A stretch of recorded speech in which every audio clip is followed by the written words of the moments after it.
Welcome to Westeros, where the fight for the kingdom is on. Anyone can die.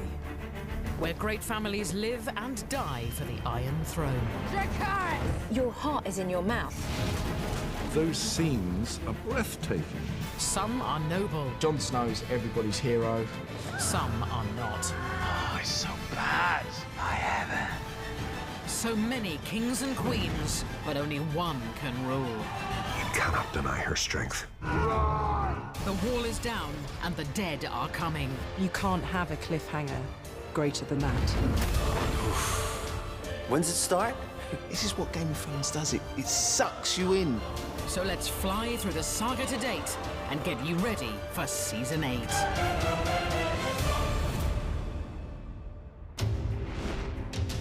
As Season 1 opens, it's the calm before the storm. King Robert Baratheon rules from the capital, King's Landing, but his days are numbered. To be king or queen in Westeros, you sit on the Iron Throne and you rule over the Seven Kingdoms from King's Landing. Start the damn joust before I piss myself. He is locked in a loveless marriage and only chose his queen for her family's name to hold his kingdom together. On Robert's part, there's no love involved. Don't you get tired? Every day. It could have been anybody. It happens to be Cersei. I felt something for you once, you know. I'm very sympathetic to Cersei. I know. She was completely in love with him. She was in awe of him almost. And he turned into this semi-abusive drunk. Was it ever possible for us? Was there ever a time, ever a moment?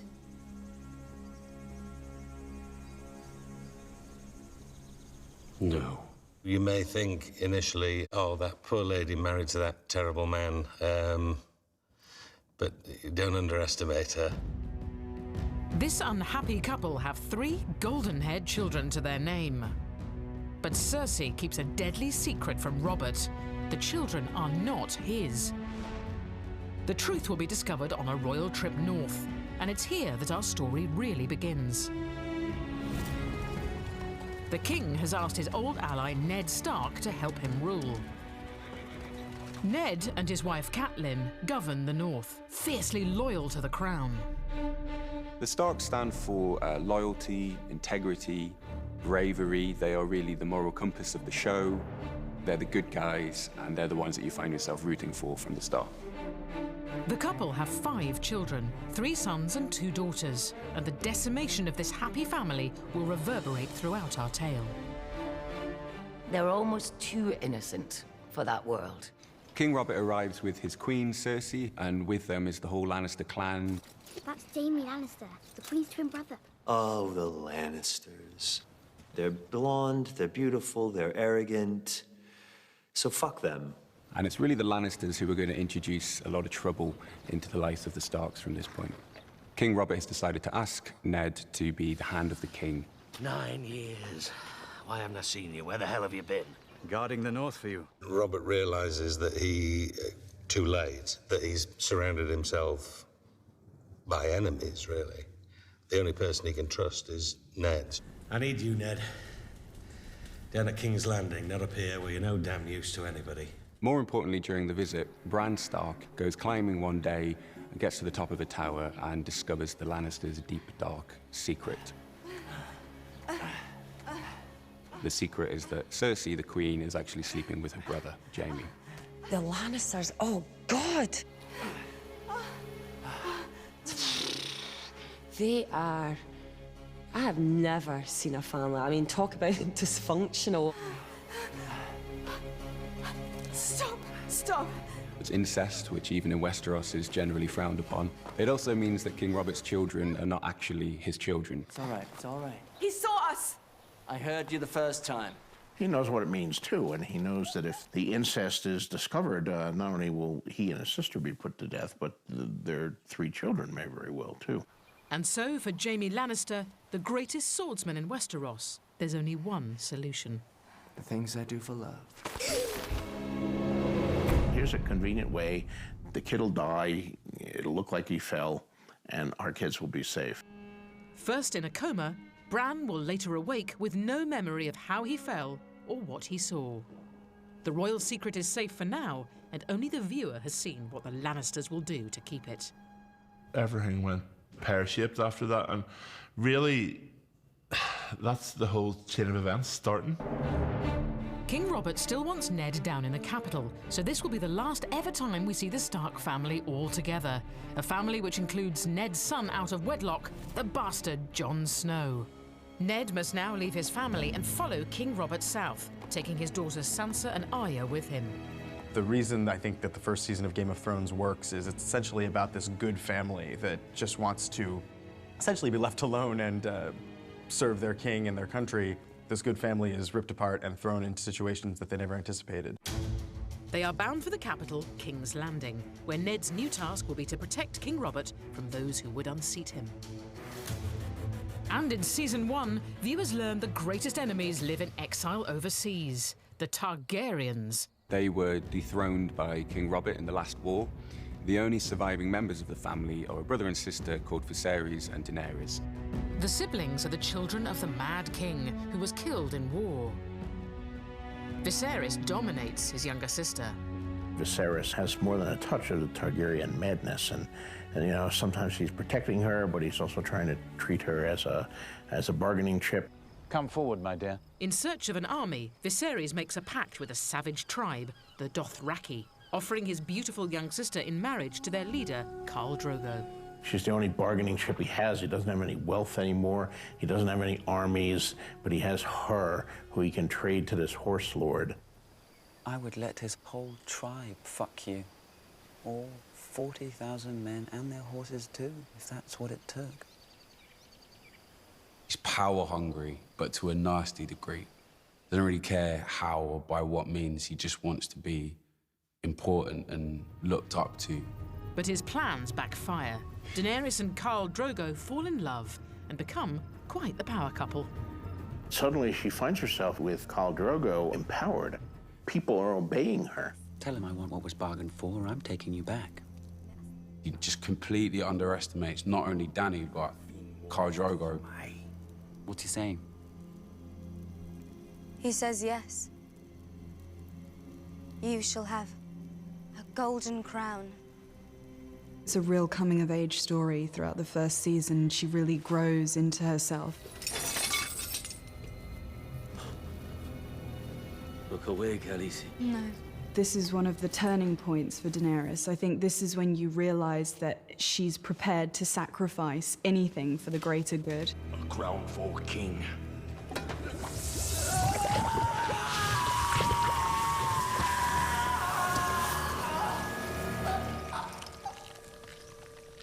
He was revolting.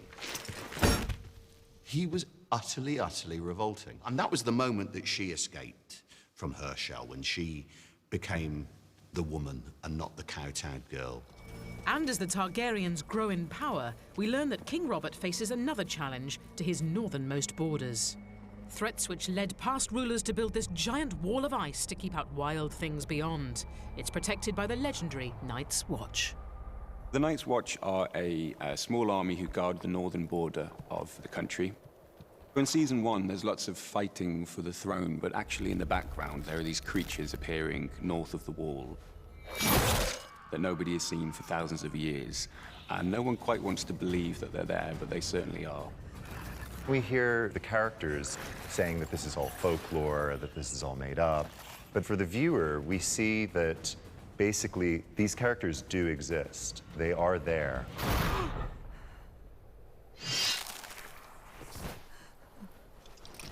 I think the White Walkers are really terrifying, mostly because you're not 100% sure you know what they're capable of doing or what their motives are. They are a serious threat. In Season 1, in search of a purpose, Jon Snow ventures to the Wall and joins the Night's Watch, a leader in the making.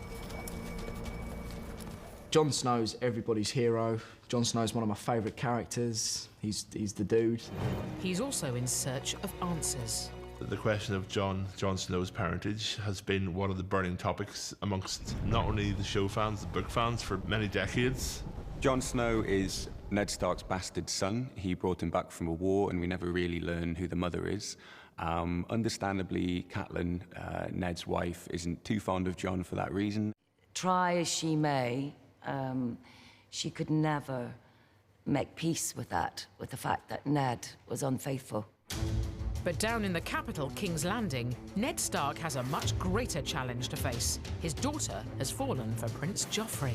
She's presented with marrying the future king, live in a beautiful castle, go to banquets, have beautiful dresses to wear, a fairy tale story. Ned has discovered the Queen and her brother are lovers, and this will be his family's undoing.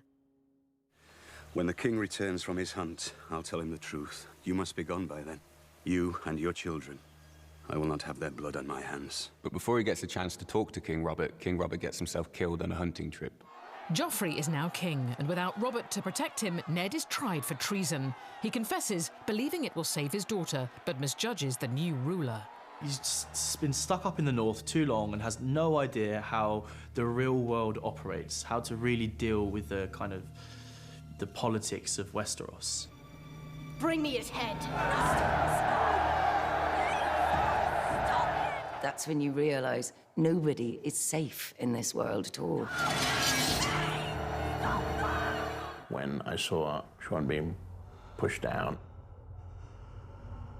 that was the only scene that really brought a tear to my eye. It's cruel, it's heartbreaking, but there's a point to the children witnessing this. If they want to survive, they have to start to be resilient. They have to learn from this. It was at that moment you realised what Game of Thrones was really about. It's here that the Stark family splinters. Arya is whisked away by a Night's Watch brother loyal to Ned, leaving Sansa at the mercy of Joffrey. Robb Stark reacts with murderous rage to the news that his father has been beheaded. Robb is the heir, and he's not only picking up his father's mantle as Lord of Winterfell, but he's picking up a much older mantle, the crown that no one has worn for 300 years, the Kingdom of the North. It will lead to all-out war between the Starks and the Lannisters, who are led by its patriarch, Tywin Lannister. Tywin Lannister is one of the great warriors and battle strategists of the age. His legacy is uppermost in his mind all of the time. In these next few months, we could establish a dynasty that will last 1,000 years. Or we could collapse into nothing, as the Targaryens did. All of his hopes are in Jaime. As well as his twins, Cersei and Jaime, he has a son he despises, Tyrion, known as the Imp. You're wounded. Good of you to notice. Tyrion doesn't look like a warrior. He doesn't look like a kingmaker. There's no way that he could assume the position of Tywin. I hear we won. I would say Tyrion's one of my favorite characters. How he's managed to last this long is amazing to me. As war rages in Westeros, over the Narrow Sea, Daenerys loses a husband, but gains astonishing new powers. She walks into Khal Drogo's funeral pyre with fossilized dragon's eggs. Ugh, what an epic scene.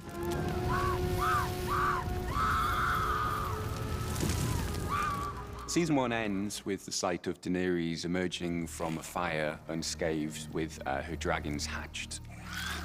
These creatures are extraordinary creatures, the likes of which have not been seen in hundreds of years. Blood of my blood. You see these three dragons around her and you're just like, okay, they're gonna be awesome when they're grown. The innocence is gone. She's it. And she's the Force now. As the dragons are born, she comes more and more to her own until the power becomes innate to her. It's about a new era. The whole first season is essentially the old era dying out, the new era beginning. And by the end, she has a sense that she knows that she's bound for greatness. And after the break, watch those dragons grow in Season 2.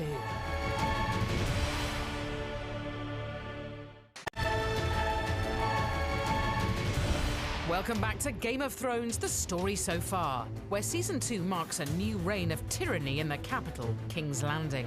Joffrey is brutalizing his subjects, as well as his bride-to-be, Sansa Stark. You can't! What did you say? Sansa has learned some painful lessons along the way. The chivalrous knights and gallant princes that she dreamed of. She got a gallant prince, and he turned out to be Joffrey. Killing you would send your brother a message. She's a prisoner in the worst place imaginable, enduring all kinds of psychological and sometimes physical abuse from these captors.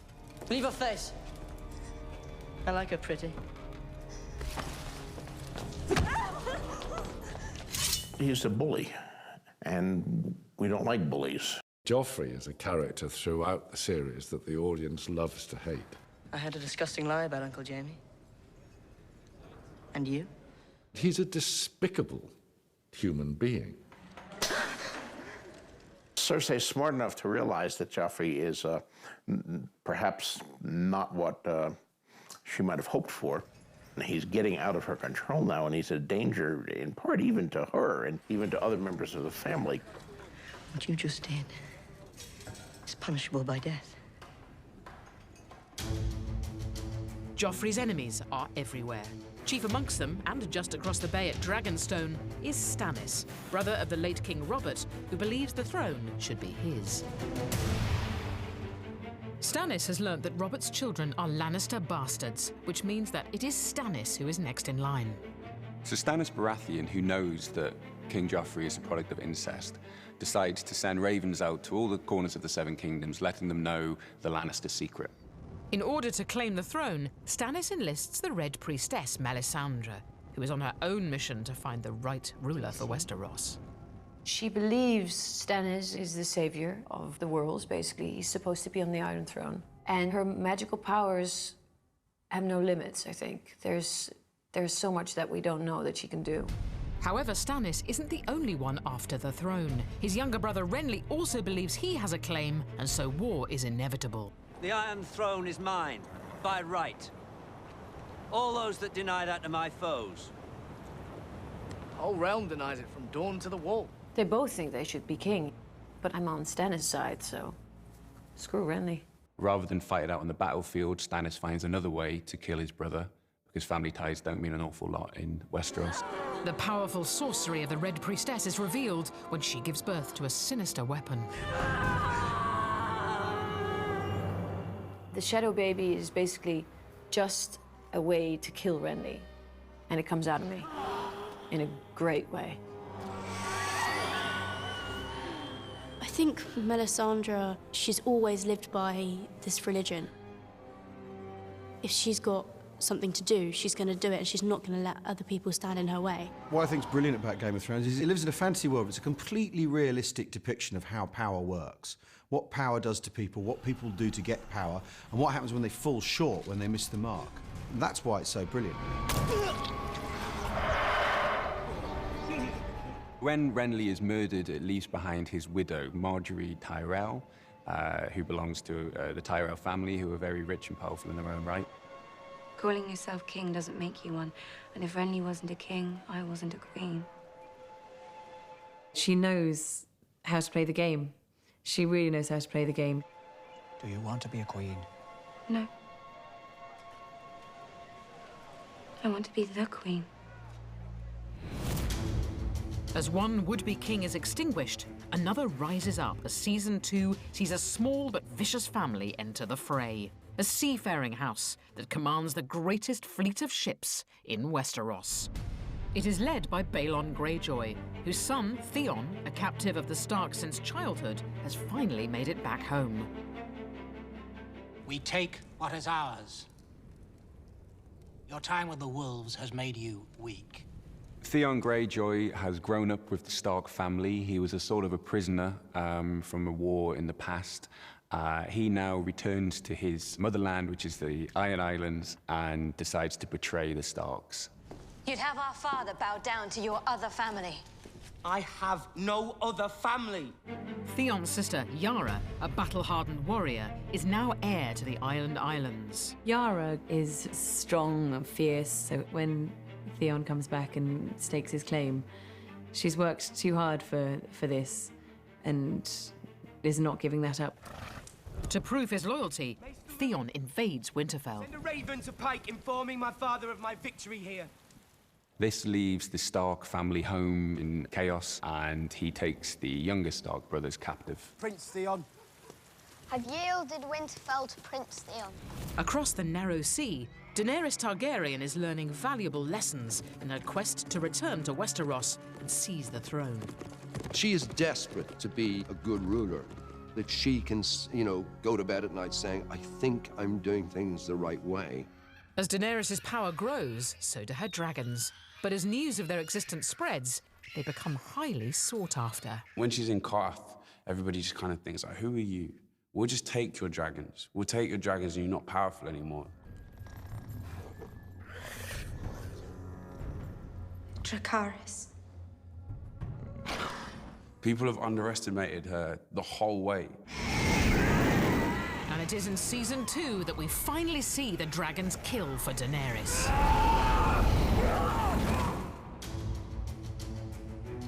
As Daenerys gets stronger in exile, Jon Snow and the Night's Watch are on a mission beyond the Wall, where the true scale of the threat to the kingdom is revealed. Blow the horn. When will he come? The army of the dead is on its way, and it's going to kick off sooner or later, and really, they've got to get out of there as fast as they possibly can.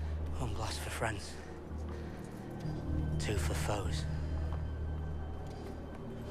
And 3 for White Walkers. The threat of winter coming is very much a myth to the people of the South. They're not really taking it seriously. They don't know about the undead and all the horrors that are coming towards them. 3 blasts. So what we learn in Season 2 is that the White Walkers are very much real. They're nothing like we've ever seen before in television. They're not just zombies, they're not just statues, they're walking ice cubes, basically. They're really bad and they're really scary. And it's literally, I think it's going to be a fight of ice and fire.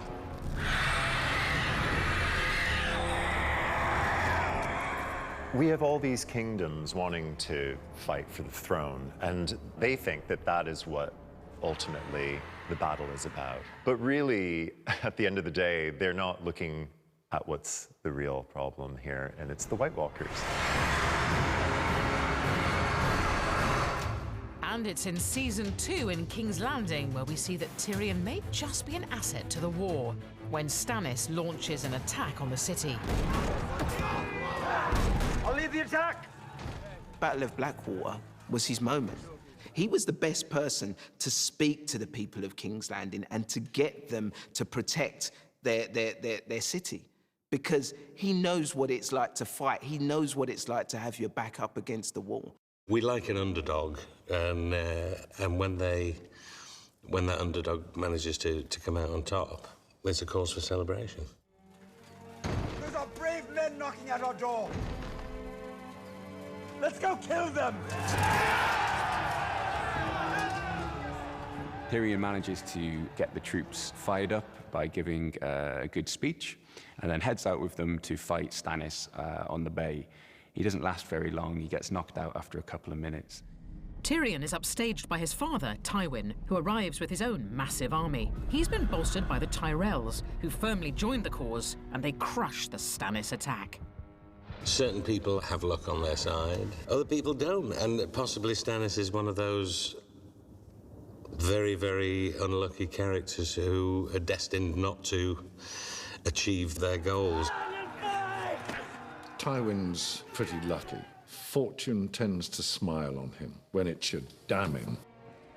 Father. And yes, against all the odds, that battle is won. The battle is over. We have won.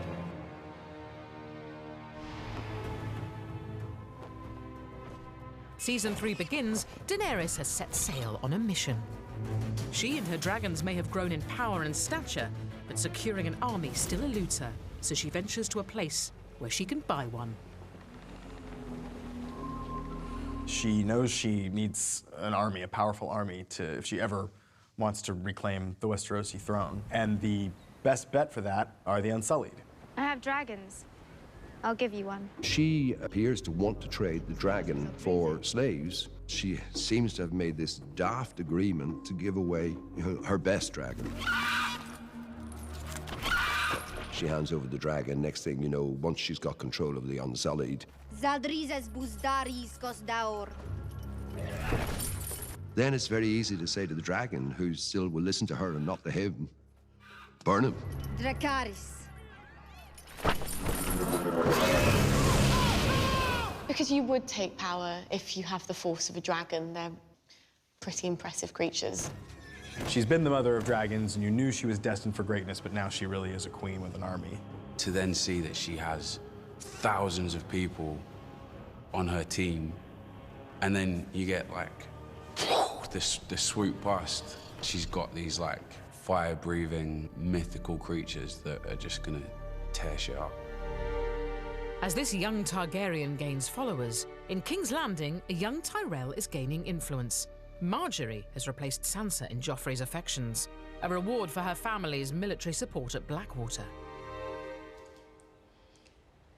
I imagine it must be so exciting to squeeze your finger here and watch something die over there.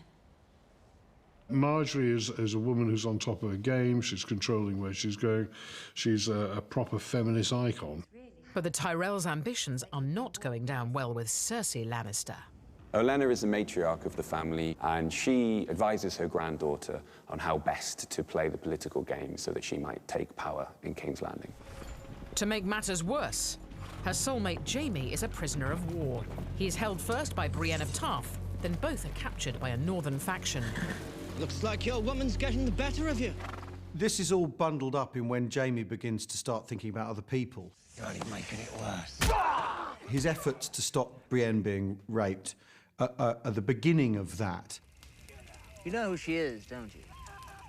It's good when those little bits of goodness come in those characters that are so devilish as well. Just to give you a little light in there. Lord Selwyn would pay his daughter's weight in sapphires if she's returned to him. I mean, of course, it being Game of Thrones, it doesn't get him anywhere. Another one of those Game of Thrones moments which has so much more going on in it than just him losing his hand. He's the greatest swordsman in Westeros, we're told, so he can't do that anymore. He's now made a good friend in her, and he's seen a lot of things, and I'm sure he's questioning what being a Lannister is about as well. Yet without his hand, we see Jaime Lannister at his most heroic. The heartless knight who pushed Bran Stark from the tower finds new honor in Season 3. He's left her behind, he's abandoned her, and he's on his way to King's Landing, and then his captors mention that what's going to happen to her. And then he decides to return and save her. And it is in Season 3 that we witness the fearsome work of another powerful family, the Boltons, who are scheming to take control of the North. I think the Boltons want pretty much what everyone else seems to want, is power and status. Kill me! You're no good to me, dead. We need you. Ramsay, a bastard son of the family, enjoys torturing his enemies, including Theon Greyjoy, who he took prisoner when sacking Winterfell after Ned's demise. Historically, the Boltons have always been just under the Starks, kind of. The Starks have always been on top of them, so I think they feel that now is their time to rise. You don't look like a Theon Greyjoy anymore. It's unbelievable what Ramsay's capable of doing to people. Freak. He's just all about the mind.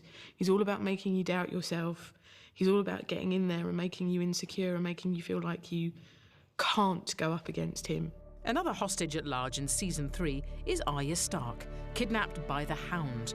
The disgraced knight plans to find Arya's family and trade her for cash.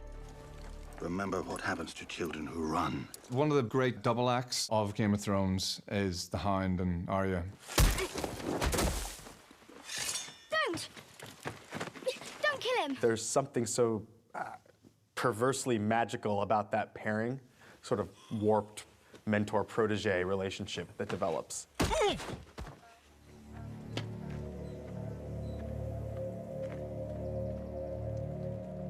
In his desire to claim a ransom, the Hound heads for the Twins, where he knows that Arya's mother and brother, Catelyn and Robb Stark, are attending a wedding.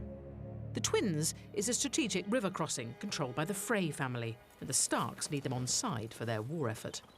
Walder Frey is a very bitter, nasty old man who controls a small but significant area in the kingdom. I was pledged to marry one of you, and I broke that vow. If he's been let down by Robb Stark, after this promise, if he shows any kind of forgiveness or just let it go, he didn't want to marry my daughter, he's married someone else, he would lose face in that world. It's a vicious world he's operating in. The Stark family offer Rob's uncle to make amends and are here for that wedding. A terrible mistake. Also at the wedding is Roose, head of House Bolton, traditionally loyal to the Starks, but not for much longer. Rob's decision not to marry Walder Frey's daughter, he knows he's alienating and going to upset a very, very powerful house and a very, very powerful man. So he changes his allegiance. Catelyn, in her heart, knew that you do not break a promise if you are the King of the North, and also you certainly don't break it to Walder Frey. Your Grace. He's probably laid awake for nights just planning it and timing it and working out just how it's going to work out. The moment where Cat sees that Roose Bolton is wearing chainmail is a powerful moment. Why would you wear chainmail to your wedding? And what is the purpose of chainmail? It's to prevent you getting killed. Caitlin and Rob and his wife and all the others, nobody saw it coming. The Red Wedding is the event that pretty much decimates an entire generation of the Stark family. Within the Game of Thrones, Walder Frey's not playing the Game of Thrones. He's not attempting to be the king. He's actually perfectly happy with what he's got. He has his own little fiefdom, and it was all sitting in the chair and watching terrible things. Rob was such an amazing character. I think you kind of want him to be the king. Mother. And to win. The Lannisters send their regards. It's brutal, and I'm just going to let you know this information just before I kill you. It's just another illustration of what Tywin Lannister is prepared to do. And in that case, he's got somebody else to do his dirty work. It's the cruelty of it, and it's the relishing of it. Everything goes to hell in the Red Wedding. Arya Stark arrives at the Twins to witness her brother's desecrated body and loses any last shred of innocence. She's there at the Red Wedding, she's outside. And she was so close. You know, she was so close to seeing them again. She was so close. The path that she goes on, she learns to become stronger and fight. And also, she's after revenge. And when she comes across her family's killers later, she matches their brutality. She's had to go over to the dark side. That's what makes her interesting. In order to survive in that world, you've got to match what is given you. And so, by the end of season 3, all the elder Starks have gone from the Game of Thrones. Only the children remain, orphaned and scattered across Westeros, including Bran Stark, still paralysed from his fall. He's fled Winterfell with a loyal band of followers heading north. So Hodor we know as a very loyal character. It's all right, Hodor. He lost the use of his legs, and Hodor's the person that carries him around and takes him everywhere, being the big giant of a man that he is. It's all right. The walls will protect him. Him and his brother Rickon are the two last male heirs to the Stark household. And yeah, it's fast depleting. We're running out of Starks. I think it's all about, for Rickon and Bran, kind of sticking together and, you know, seeing how their adventures and their journeys play out to kind of find this lost happiness and this lost family that they're searching for. Bran Stark is very much on his own journey to discover the root of this ancient magic that's reappearing in the kingdom throughout the seasons. And yet, amid this loss comes a small victory. Unlikely hero Samwell Tarly stumbles on a weakness of the White Walkers. Samwell reaches for all he has to hand, an old dragon glass spear he once found in the ground. To his astonishment, it works. The spells are shattered and it's melting before him. And stay with us to see wedded bliss vanish after the break. He's choking!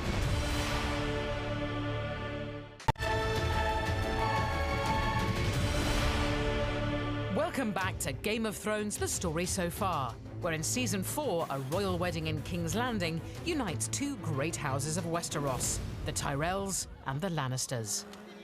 Season 4 begins with the wedding between King Joffrey and Marjorie Tyrell. And as we know from experience in Westeros, weddings are not happy occasions. It's full of injured parties with scores to settle. Chief among them is Oberyn Martell and his lover Ilaria Sand. In that first meeting with Cersei and Tywin, Ilaria Sand.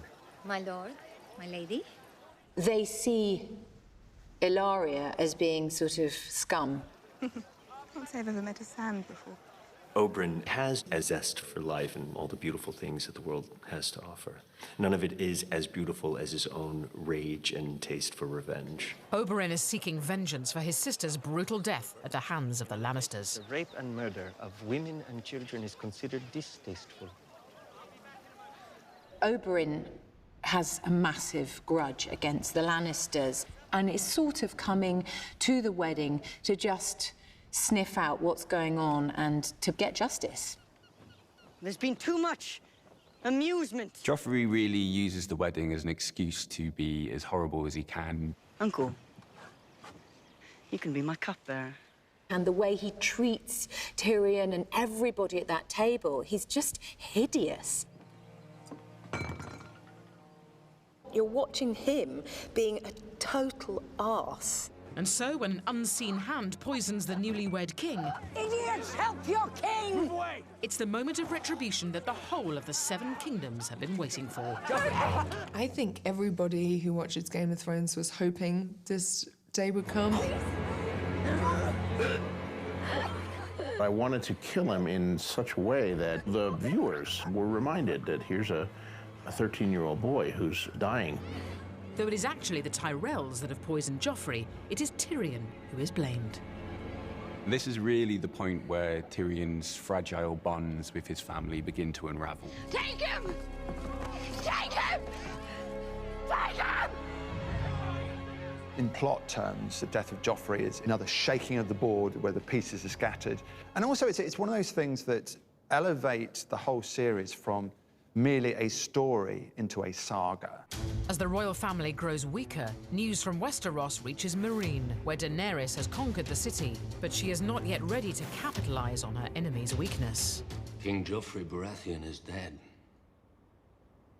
Murdered at his own wedding. This would appear to be a really good time for her to finally make her play for the Iron Throne. She has the dragons, and she has the army, and she has the strength of character. But actually, she has new responsibilities now, and she has unfinished business where she is, and she's still trying to learn how to rule. And to compound matters, her dragons have grown so big that Daenerys has started to lose control of them. As they get bigger, as her power increases, the harder it is for her to manage. And that's where the story then has to go. All they're going to bring is complexity. And when one of the dragons kills a child and abandons her, Daenerys is left with no other choice but to chain the other two. She's just locked up her dragons, so can she unleash them again? And will they forgive her? Without the mighty force of her dragons, Daenerys is faced with a dilemma as to what to do next. She's definitely going through a sort of a dark night of the soul, I think, where she's trying to determine, have I got what it takes? And so in Season 4, as Daenerys remains in exile, across the narrow sea, Sansa Stark has fled the capital and taken refuge with her aunt Lysa, who has been seduced by an arch schemer. Littlefinger's playing a very chaotic game, and he thrives on that. Oh, my sweet wife. For Littlefinger, it's all about getting power, I think, and using Lysa as a pawn along the way. Sansa is witness to Lysa's murder and covers for Littlefinger. Sansa's one of these poor characters who's been mistreated all through the series. She's seen a lot of horrible, horrible things happen, and she's never been able to take control, and this is the first time that actually she's got nothing else to lose. He tried to reason with her, promised her she was the only one he had ever loved, but she stepped through those doors and she was... What you discover is that she's been learning this entire time. She's been listening, she's been watching. She's been taking Littlefinger's lessons to heart. So, from one Stark protege to another, Sansa's sister Arya is still the Hound's hostage, but they're now on an equal footing. Who would pass the bloody gate? The bloody Hound, Sandor Clegane. He's her captor, but he's also her protector. And, you know, she's seen his own pain and his own fear at times, and they've shared some dangerous situations. But when the Hound is gravely injured in battle, Arya is forced to strike out on her own. Fuck it. I'm ready. Now he's wounded and he's dying, and she's remembering all he said about mercy, and he's asking for mercy. And by mercy, he means, a quick thrust to kill him. And she doesn't give it to him. Kill me. She won't put him out of his misery. She won't give him the easy way out. She's going to leave him there to suffer. Another wandering Stark is Arya's crippled brother Bran, who has made it north of the Wall in search of the three-eyed raven, who he believes will help him walk again, all the time aided by his loyal travelling companion, Hodor. I think Hodor's been more than just Bran's legs. I think he means a lot to Bran. You know, he's always been there through absolutely everything, you know? Even though he can't speak, he can only say one word, he's always someone that's looking after him. You know, in a world of evil, he's probably one of the only good ones. Clearly, Bran is very important because he's trekked all the way up north to a cave where this raven has been summoning him for the past couple of seasons. And now he's in this cave with the three-eyed raven. Really, we're going to find out what the grand scheme of things is for Bran. You'll never walk again. But you will fly.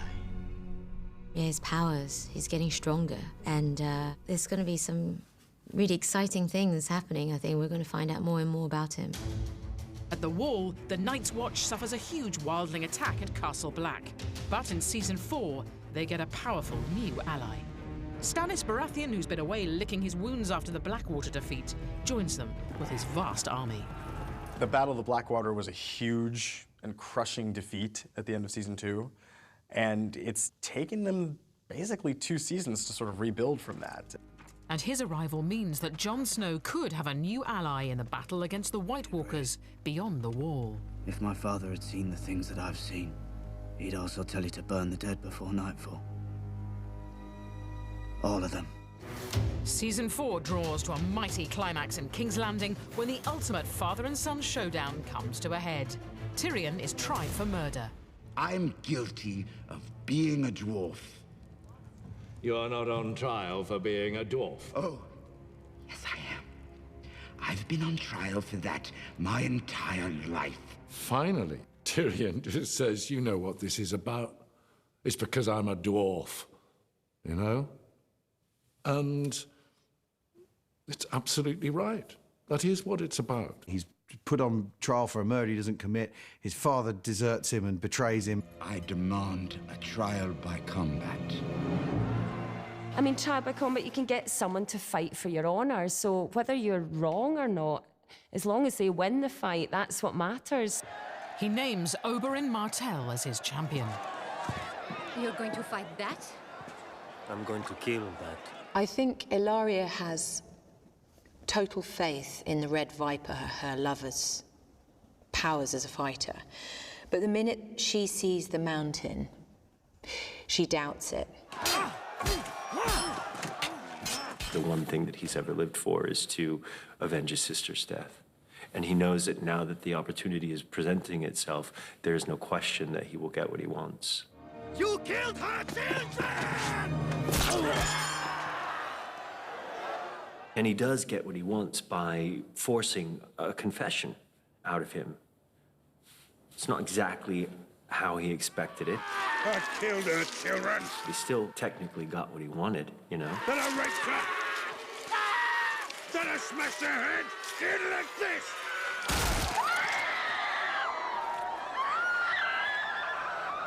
She's lost the man who was her protector, who was her champion, who was everything that she believed in her world.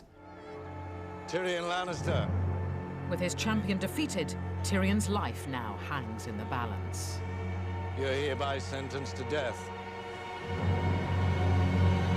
In Westeros, the pursuit of justice is as futile as anything else. Oh, get on with it, you son of a whore. Is that any way to speak about her mother?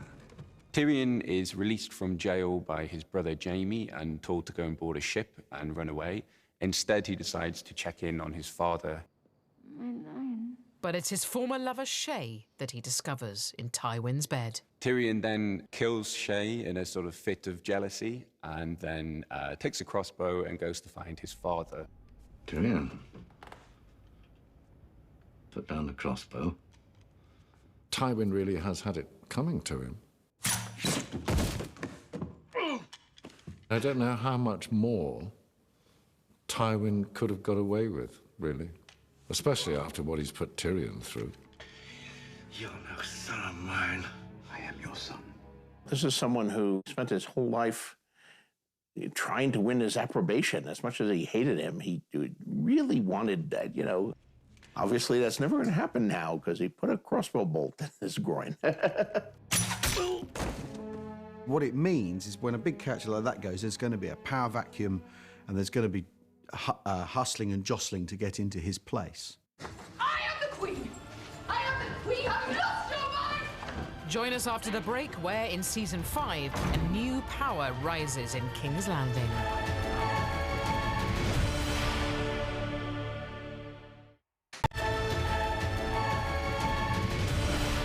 Welcome back to the story so far, where in Season 5, a royal wedding unsettles Cersei.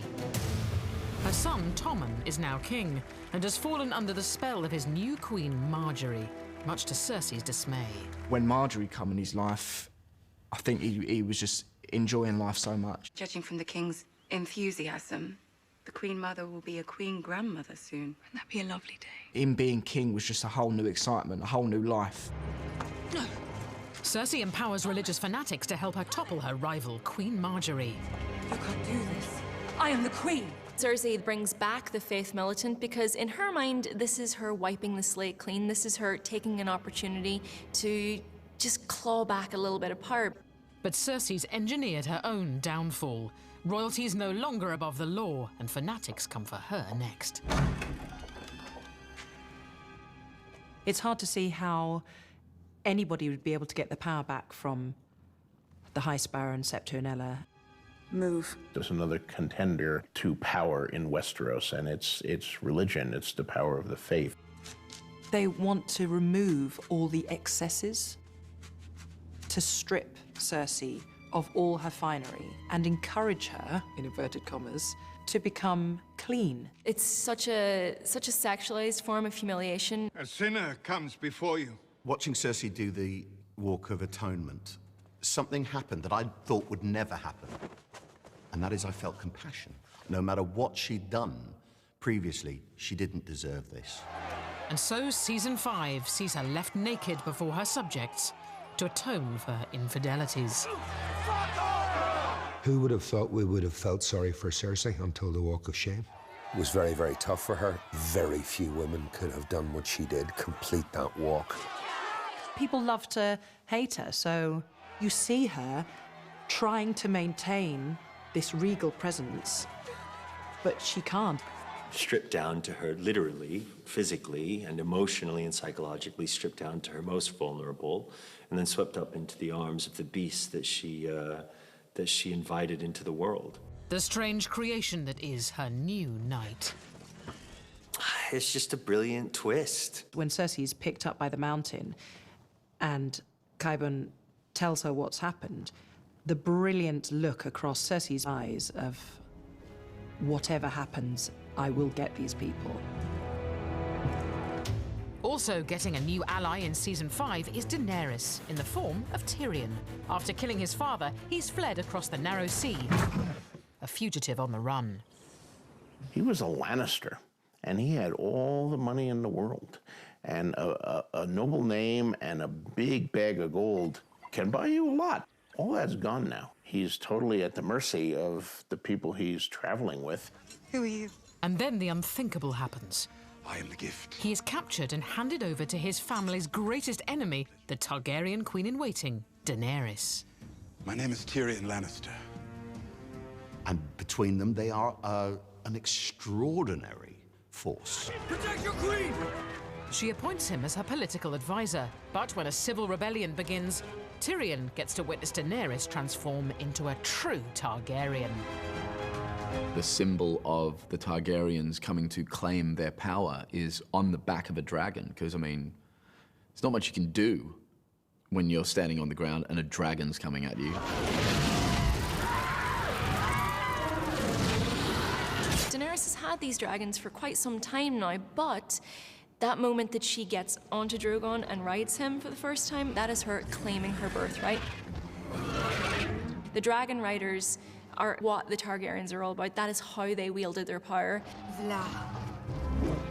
Everybody painted that picture of Daenerys flying her dragon. It never really happened. And they've waited so many years to see that, and she finally does, and she does it in a wicked way where she's escaping death. Daenerys, she's got the greatest name ever. Stormborn, mother of dragons, Daenerys Stormborn Targaryen. I love that name. She's got these dragons as backup. And then she's got Tyrion, who knows King's Landing, who knows the political side of things, and he's been through battles as well. Yet as season 5 ends, Daenerys' dragon delivers her to an uncertain fate. The last thing we see of Daenerys season 5, she's surrounded by Dothraki, back where she bloody started.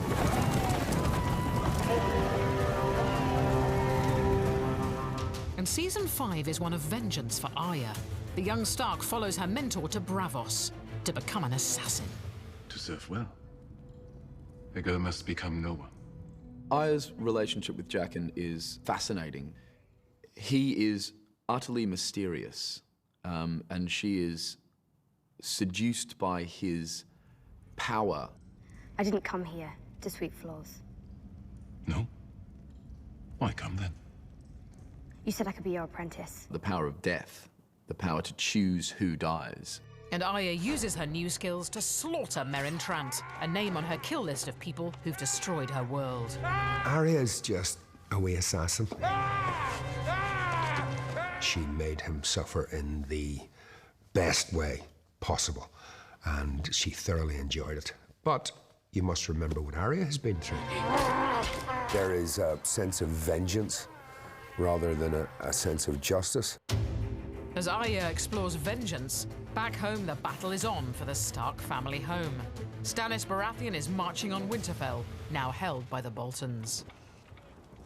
But sometimes sacrifices must be made to ensure victory. He's going after something, and it's increasingly futile. In a desperate move, Stannis follows the advice of the Red Priestess, who promises him victory if he makes an unspeakable offering to the Lord of Light. She managed to convince him to burn his own daughter. That's one of the most chilling scenes, I think, of season 5. When he burns his child. She's believed in this god for so many years that I think that if it's not to do with the god, she kind of just blocks everything out. And I think that's what happened, is she blocked out the fact that she was going to be sacrificing a child. She was sacrificing the king's blood. Melisandre really did believe that Stannis was going to be the one who would bring everything together, and he was going to be the ruler of the Seven Kingdoms, and she's put a lot of her heart and soul into helping him. But it proves to be his undoing.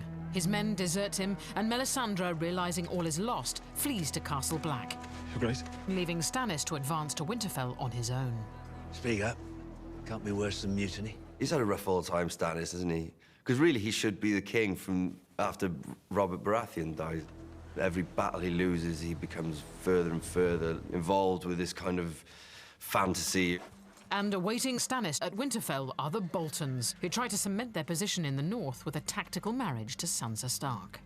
Orchestrated by master manipulator Peter Baelish. She shouldn't trust Littlefinger. I mean, why are you going to trust Littlefinger? I mean, jeez. He is the dodgy car salesman in Game of Thrones. Offers you everything and gives you nothing. May I introduce my son? Ramsay Bolton. Now that the Boltons have kind of established themselves at Winterfell, bringing in a Stark will really solidify their position in the north. But it's a huge miscalculation that traps her in another brutal relationship. Ramsay is a horrible, cruel, evil, power-hungry man. He took psychotic nature to another level. I mean, he went there and he went some. Oh, no, no, no. You stay here, Reek. You watch. Fellow prisoner Theon Greyjoy, aka Reek, is too terrified to help. I think we all thought he should have stepped in on the wedding night, let's be frank. With Ramsay distracted by battle, You're leaving it to me. Sansa is caught attempting to escape, and it's only then that Reek finds the courage to become Theon again.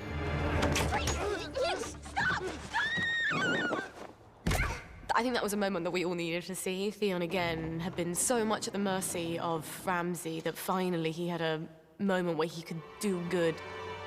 And so, by the end of Season 5, Sansa has jumped either to her death or to her freedom.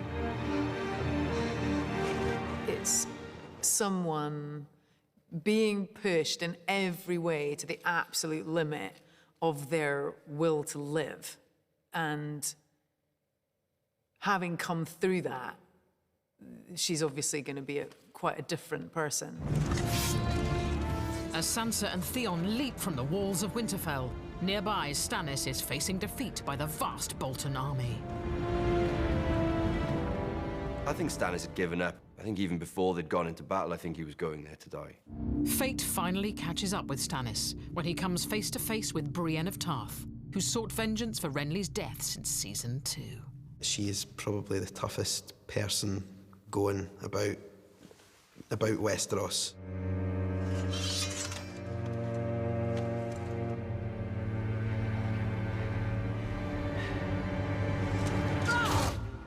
But as Stannis bows out, Jon Snow comes up against a greater foe when he ventures to Hardhome to make peace with the wildlings. This alliance is sacrilege, but when the White Walkers launch a full attack, Jon sees his hunch is right. All humans must unite to fight them. What's so great about the whole White Walker mythology is the way it has been building throughout the series. Who knows what they want? They would bring death and destruction to absolutely everything. Up until this point, they've been semi-mythical characters. It's been the White Walkers in those cold lands that no one ever goes to. And here they are in front of the heroes, and they're very real. And it's a very real danger. I don't think the White Walkers are afraid of anything. I think fear is just not in their vocabulary. And then Jon and the viewers see the Night's King reveal that he has a greater power. He can raise and recruit the dead. It's a challenge to Jon, and look what I can do. Forget all the other battles that are going on. You know, battles for castles and kingship. You know, he's got to focus his army. But on Jon's return to Castle Black, in the final minutes of Season 5, viewers witness the cruelest blow of all in a gut-churning finale. When I saw the cross with traitor written on it, I thought, oh, no, they're not going to kill him. And then they did. For the Watch. You root for him. But the great thing about Game of Thrones is your heroes can die at any second.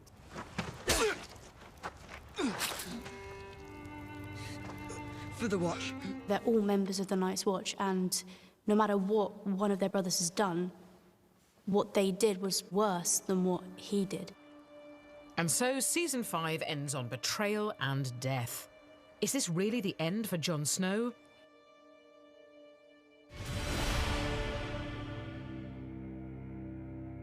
Season 6 begins at the scene of a crime. Jon Snow lies slain at Castle Black, and all hopes are pinned on the Red Priestess and her magic to bring him back. Game of Thrones needs Jon Snow. We do. We need him to finish what he started. As viewers hope for Jon's resurrection, we learn that Melisandre harbours a great secret. The reveal of ancient Melisandre was definitely one of the most stunning surprises in Season 6 of Game of Thrones. It shows how much older she actually is and how much longer she's been believing in this god for. Then we see her use this power for Jon. She tries to bring him back, tries to resurrect him. It doesn't work.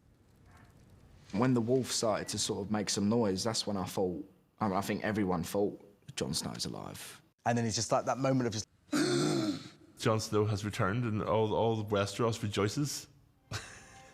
And after the miracle of Jon's rebirth comes a partial reunion of scattered Starks when Sansa arrives at Castle Black, and together they'll gather forces in a bid to retake the North.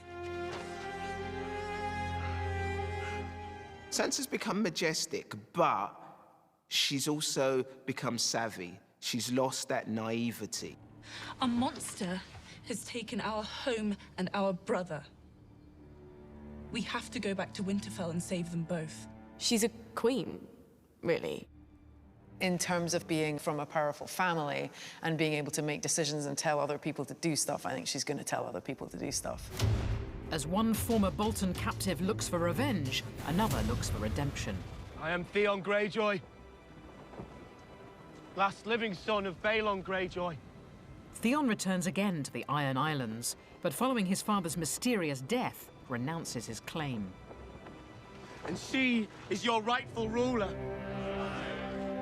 Theon, by backing Yara, shows that he's learned from his massive fall and humiliation and castration.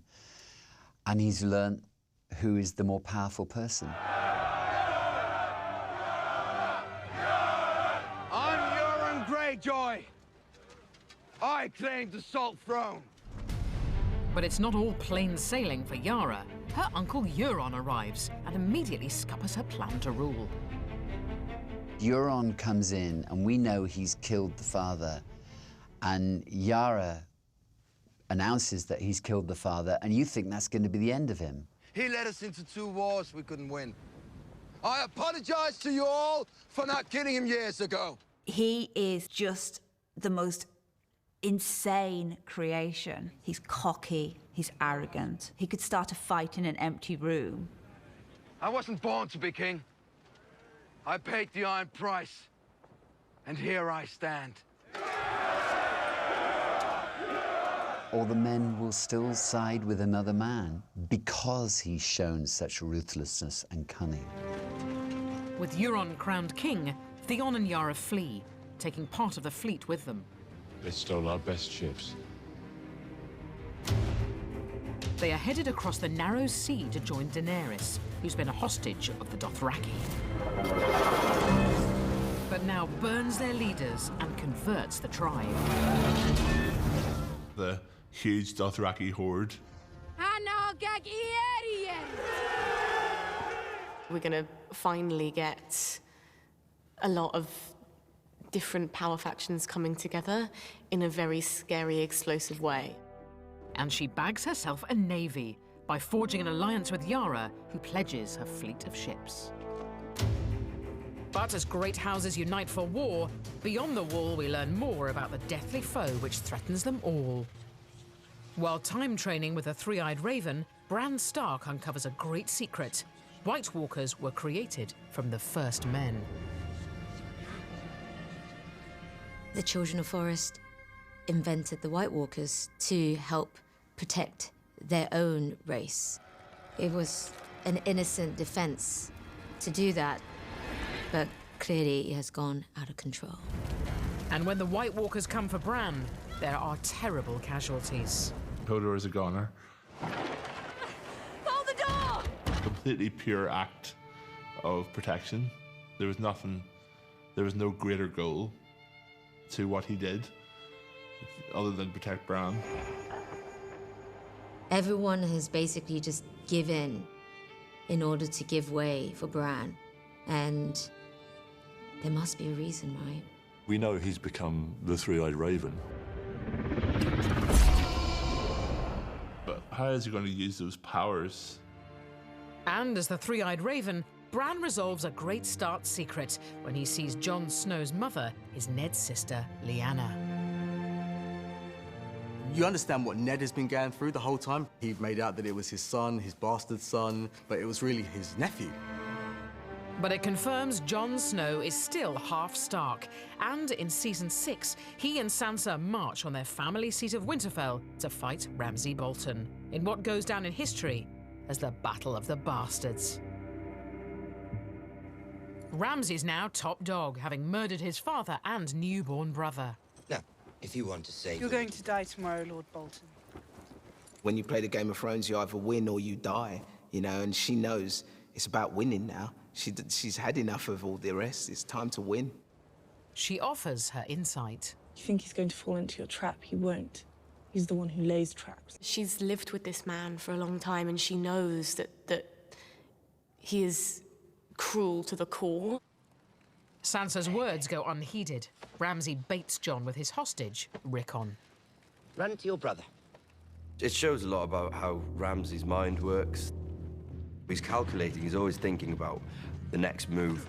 You know, it's very interesting how Machiavellian he can be as well. I think everybody who was watching that episode for the first time, I think they all thought he was probably likely going to make it. It was just kind of cut so short, and I think that's kind of what Game of Thrones is always about. Ramsay Bolton's like, yes, I've got you now, boy. Just in the middle of no man's land. That's what Game of Thrones does so brilliantly, is it's constantly pitting good moral forces against bad ones, and you don't just win because you're good. They were surrounded by the entire army. They were being driven into the mud. Ramsay should have won. He was much more conniving, much more cunning. And if it hadn't have been for Sansa coming in at the last minute, then he probably would have won.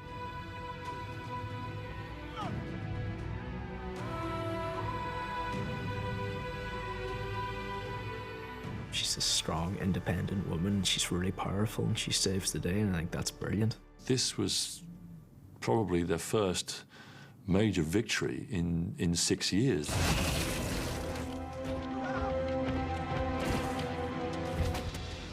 They're suddenly inside the castle. Winterfell. It seems Jon will kill Ramsay.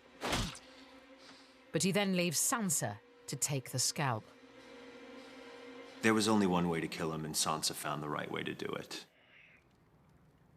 She knows what she's going to do, and she knows he deserves it. All memory of you will disappear.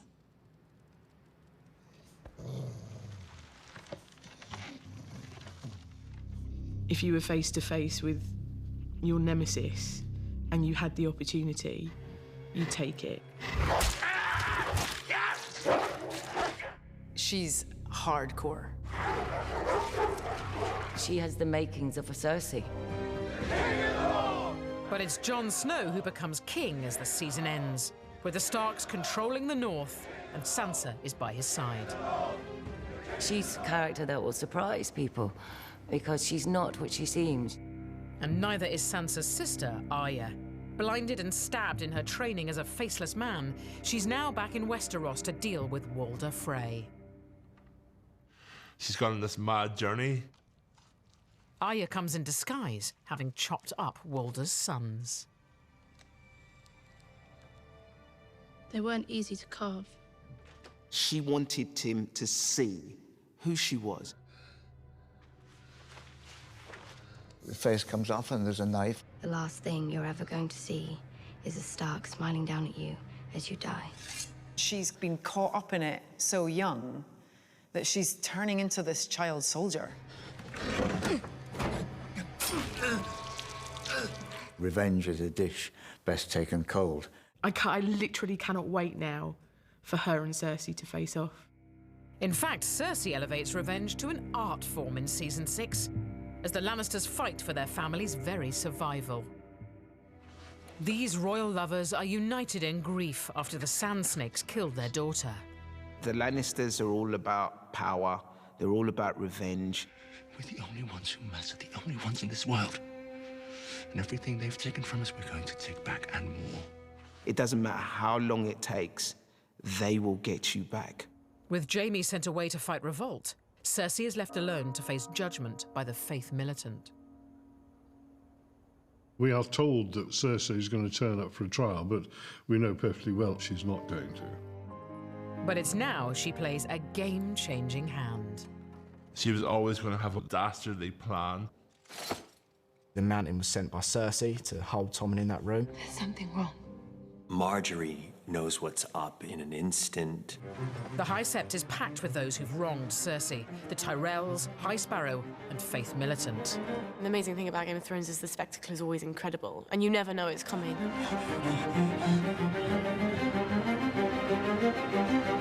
This isn't going to end well.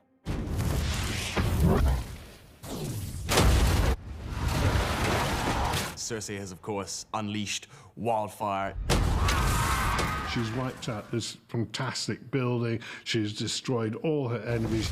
That's what makes Cersei so brilliant. She's been to the absolute lowest place that you could possibly go, and she still comes out on top. In the moment where she gets her revenge on everyone else, she loses the only thing that she has left that matters to her. Knowing that his mum's the one that's pretty much murdered his wife. What has he got to live for? Tommen's death leaves the Iron Throne empty, so a new reign begins. A witch told her that she was cursed and that all of her children would die. It didn't stop her from loving her kids and trying to protect them at any cost. But she accepts very swiftly her fate. And so Jaime returns to a new world order, courtesy of his sister. She's devastated the Tyrells. Now the Lannisters are once more a force to be reckoned with. You've got Queen Cersei sitting on the Iron Throne. The fact that a woman has managed to achieve that position and get that much power, Tywin, he would probably have been reluctantly proud. Then you go, okay, well, what are you going to do with this Iron Throne? And to Jaime, I think he knows not a lot of good. And he's wondering who she is going to become now that she has the power. As one queen takes the throne, another sets sail to challenge her for it. Finally, Daenerys, the Targaryen queen, is on her way to Westeros with a vast alliance she spent 6 seasons amassing. We're now getting to crunch time. The dragons flying overhead. Everybody on the boats. We're coming. Join us after the break for the Targaryen invasion.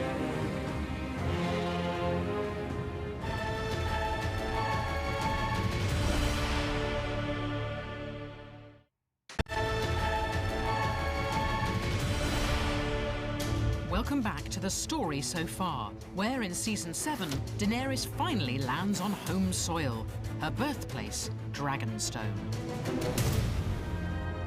Along with her huge alliance of power players.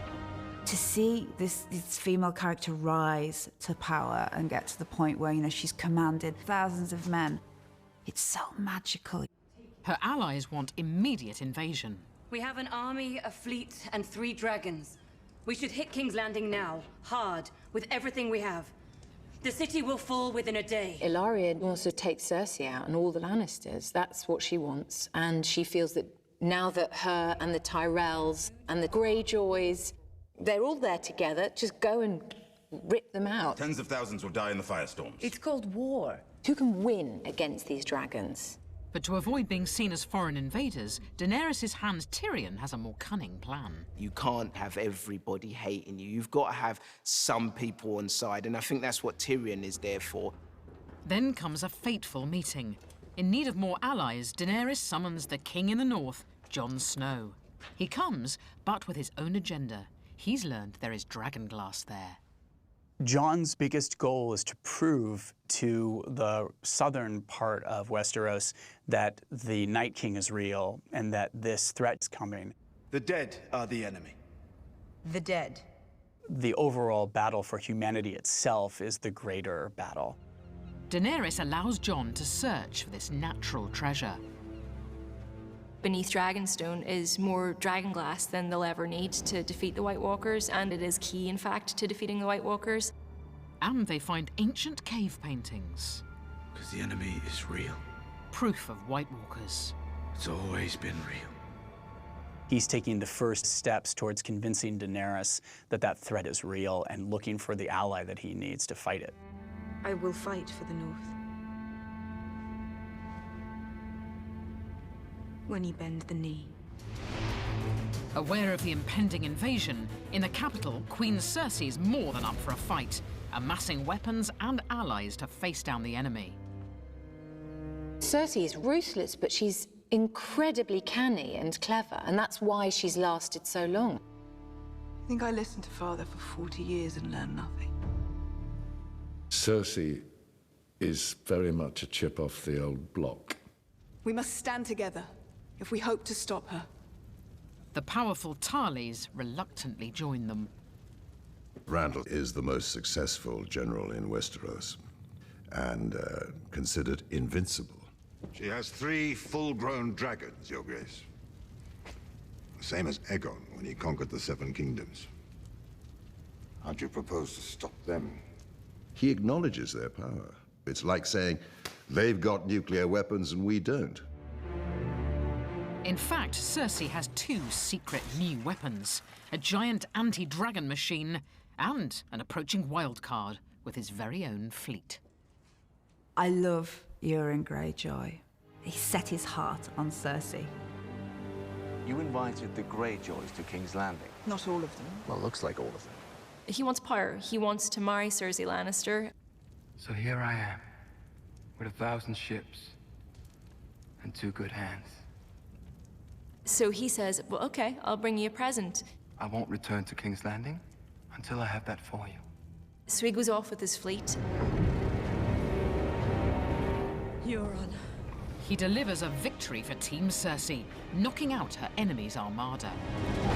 They get invaded by Euron and his madness.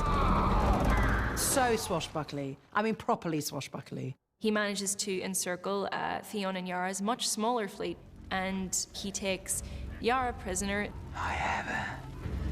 Come and get her. Theon escapes in a really embarrassing and cowardly way.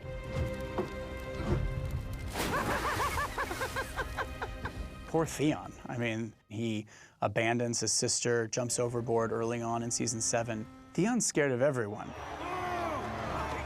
Euron also captures Ellaria Sand and her daughter, and that is the gift that Euron presents to Cersei because, of course, Ellaria murdered Cersei's daughter, Myrcella. I'm a prize to take back to Cersei so she can get her revenge on me, which I don't want. I give you what no other man could give. Justice. He's pushing and pushing and pushing. There's only one reward I want. A wedge between, you know, these kind of star-crossed lovers. You shall have what your heart desires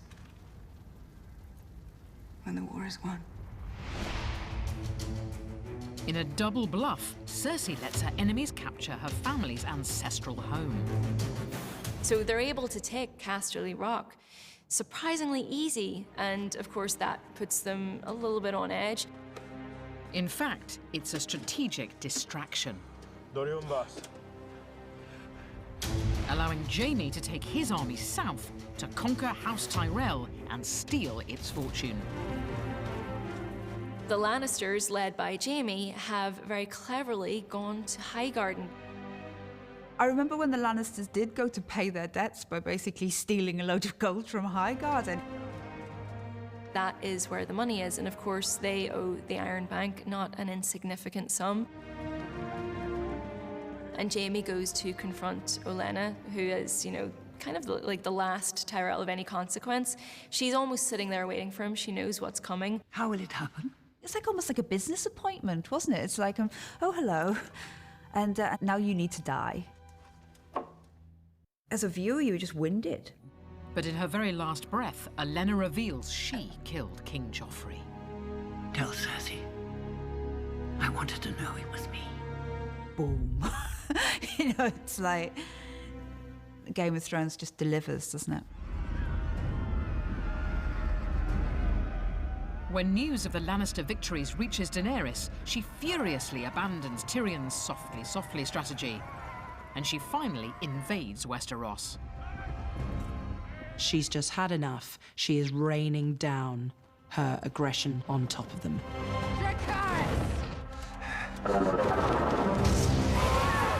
She's tired of being, you know, bottled up and being told that she shouldn't do this. This is who she knows she is. As the Lannister and Tarly troops are eviscerated, Jaime is confronted by the true scale of the Dragon Queen's army. He's looked into the face of the future of war, and they're on the losing side of it. They might have held against the charge of the Dothraki, but not when you've got a dragon flying towards you. Jaime makes this absolutely ridiculous decision to have one final joust and be the Queenslayer, forgetting that there's a gigantic dragon just over her shoulder. After Jaime escapes, Daenerys gives the survivors, along with Randall Tarly, a brutal ultimatum. Join her or fry. Randall is captive at this point and resigned to his fate. Step forward, my lord. He's unimpressed by Daenerys co-opting a foreign army of savages and laying waste to those that she encounters in battle. You will not kneel? I already have a queen. She needs to stake her ground here, and she needs to make examples of her enemies when they refuse to bend the knee so that she can do what she ultimately needs to do politically in this country. Dracarys. What sort of leader will Daenerys be? Will she be the fair ruler, or will she be the Mad King? Away from the fighting, the remaining Stark family is reunited in Season 7, as Bran and Arya finally make it home, to the delight of Sansa, the new Lady of Winterfell. They're not the people that they were. You know, they're not the kids that you know, had those cute little wolf pups back in Series 1. You came home. But it's not as harmonious as one would hope. They hadn't been together for so long, and they viewed the past in entirely different ways. I remember you standing on that platform with Joffrey and Cersei when they dragged Father to the block. They are sisters, but they could, in a blink, become sworn enemies. You should be on your knees thanking me. We're standing in Winterfell again because of me. You were expecting, you know, sisterly love and tears and all of that, and it was quite the opposite of that, wasn't it? And in the shadows, Littlefinger is stoking the tension between them. What do you think she's after? And you think, is this all going to implode from the inside? You stand accused of murder. You stand accused of treason. How do you answer these charges? Lord Baelish. But it all backfires for the arch-schemer as he's finally outwitted and beaten at his own game. The youngest wolves of the pack have found their way to unite and use all their skills together. None of you knows the truth. You held a knife to his throat. Bran has now been replaced by this three-eyed raven. You said I did warn you not to trust me. Who is this kind of all-seeing, all-knowing, kind of slightly sinister power. He just didn't see it. I mean, he is the puppeteer. I was expecting him to be much more clever. Turn family against family, turn sister against sister. That's what you did to our mother and Aunt Lysa, and that's what you tried to do to us. He's got his comeuppance at the hands of Ned's kids.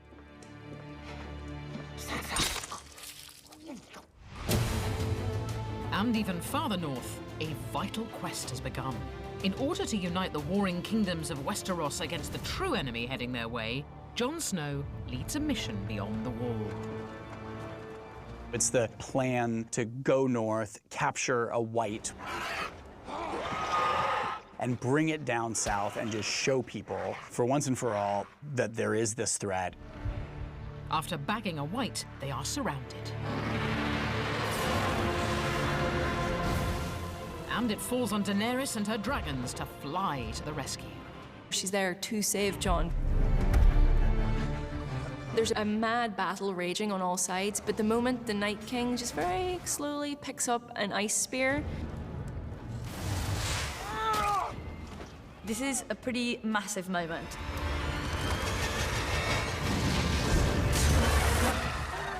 Not only does he kill the dragon,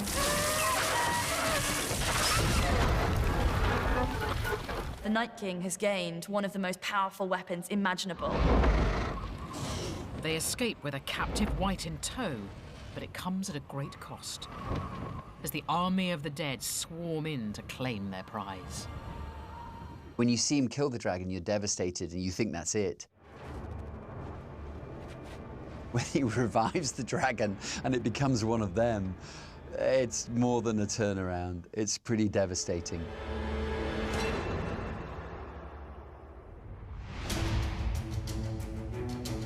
Which leads to a dramatic reveal as Daenerys and Jon bring their deadly evidence down to the capital. Against the odds, Jaime's persuaded Cersei to meet her enemies at a peace summit.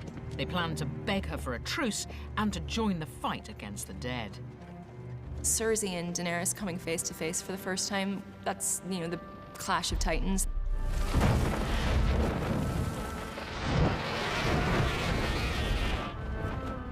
There are so many of them at play there. You've got the Greyjoys, you've got the Lannisters, and suddenly Euron's so volatile. We are all facing a unique... Theon! I have your sister. If you don't submit to me here now, I'll kill her. When there's that first face-off and you've got Cersei and Daenerys over here. You have my word. The word of a would-be usurper. There is no conversation that will erase the last 50 years. We have something to show you. When the Hound releases the White... And the dead come out and go straight for Cersei. It is the visceral payoff that we've all been waiting for, and it is the theatrics that Jon and Tyrion intend. this is the only thing I've ever seen that terrifies me. It seems Euron Greyjoy is turning tail and deserting his queen. They call you bluff. They don't actually have anyone get killed in that scene. It becomes something else entirely. The darkness is coming for us all. And Cersei appears to support a truce. We'll face it together. When she agrees, you just think, oh, this is just going to go horribly wrong. In fact, nothing is as it seems. We'll meet at Lord Howay's town and march together to Winterfell. So, Jaime. Your Grace. He's organizing the troops, saying, we're going to go north, we're going to help people out, let's get it together. And then she's like, you're stupid, we're not doing that. Do you really think Euron Greyjoy turned tail and sailed back to the Iron Islands? You see Cersei not sending the Lannister troops, but instead sending Euron Greyjoy down to Essos for the mercenaries. You plotted with Euron Greyjoy. She will stop at nothing, Cersei. Even though Cersei's revealed she's pregnant with a Lannister baby to bolster their dynasty, Jaime now leaves her. Those Lannisters, man, they have a complicated relationship. He's a man of honor, and in the end, he's going to be true to his word. As one incestuous pairing hits the rocks, another is setting sail. Jon has now bent the knee to Daenerys, and they can no longer deny their love. It's almost like seeing a god and a goddess. You've been wanting them to become lovers, and you get the loving moment as you're totally given the information that you're watching incest right now. In fact, Jon's fallen for his own auntie. In a vision, Bran sees that Jon's father is Dany's older brother, Rhaegar Targaryen. Prince Rhaegar married Lyanna Stark in a secret ceremony, which makes Jon, Aegon Targaryen, true heir to the throne. He's never been a bastard.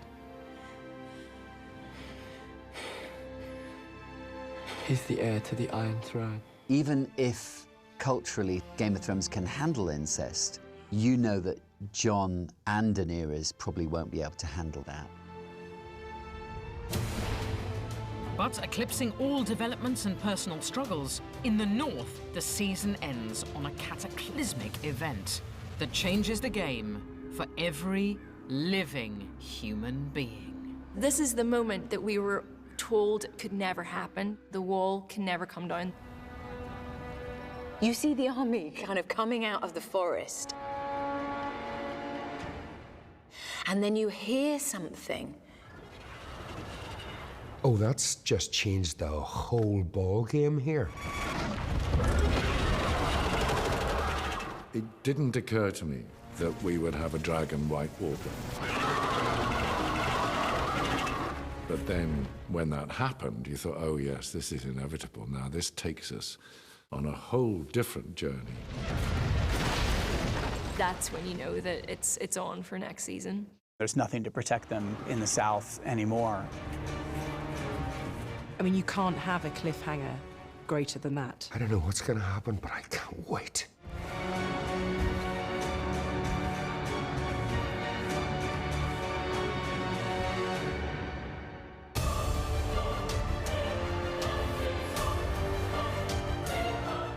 It's more than a TV show, it's a cultural event that everybody's talking about. Game of Thrones is back Monday on Sky Atlantic. Hello, Season 8.